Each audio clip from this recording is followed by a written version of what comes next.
అది విని నాకు ఒక ఛాన్స్ ఇవ్వండి అని అడిగేవాళ్ళు. అలా కాకుండా నేను వాళ్ళందరికీ చెప్పేవాడిని.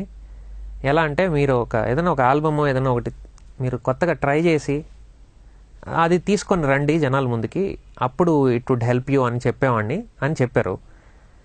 దట్ వన్ నువ్వు చేసావు బాలు, నువ్వు you did it by your heart, ఎవరు చెప్పకుండా నువ్వు అలాంటి పని ఒకటి చేసావు, so I really like it అని చెప్పారు నాకు. Madhura Sridhar garu is a very good person. ఆయన ఇది తీసుకోవటం అనేది నాకు చాలా it's very good for me in industry అని అనుకుంటున్నాను. No not at all in acting.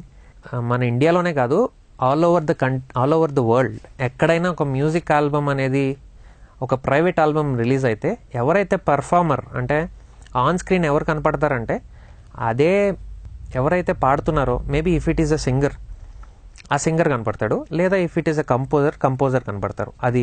అది ఆల్ ఓవర్ ద వరల్డ్ అలా నడిచింది. రెహమాన్ గారు అలాగే చేశారు, దేవిశ్రీ ప్రసాద్ అలాగే చేశారు, Shankar Mahadevan, Hariharan, Baba Sehgal, so many people in this world. ఒక ఇండియాలోనే కాదు, అద్నాన్ సమీ, అందరు అలాగే చేశారు. వాళ్ళందరూ ఇన్స్పిరేషన్తో ఓకే మనం తెలుగులో కూడా ఇలాగే ఒకటి చేద్దాం, మేబీ అలా ఉంటే బాగుంటుందనే ఉద్దేశంతో నేను యాక్ట్ చేశాను. నాకు యాక్టింగ్ అంటే అంత ఇంట్రెస్ట్ లేదు. My main stream is music direction. Maybe నేను స్క్రీన్ మీద బాగోపోతే అందరూ తిట్టుకోకండి, బట్ మేబీ అది కేవలం ఆల్బంలో చేసే పర్ఫార్మర్ ఇతనే అని తెలియటం కోసం, మళ్ళీ ఈ పాప్ ఆల్బమ్ స్టాండర్డ్స్ని చూపించడం కోసం చేసిందే తప్పితే అది నేను యాక్టర్గా మిమ్మల్ని ఇంప్రెస్ చేయడానికి కాదు. తప్పులు ఏమైనా ఉంటే క్షమించండి.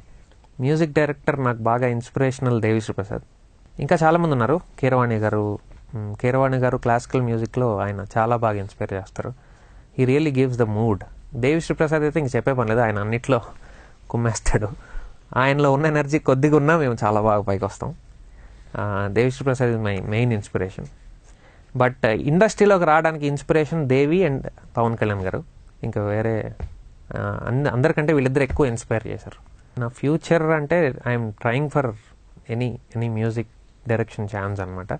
ఆల్రెడీ నాకు ఆఫర్స్ వచ్చాయి, మంచి ప్రొడక్షనే, అది నేను అప్పుడే చెప్పడం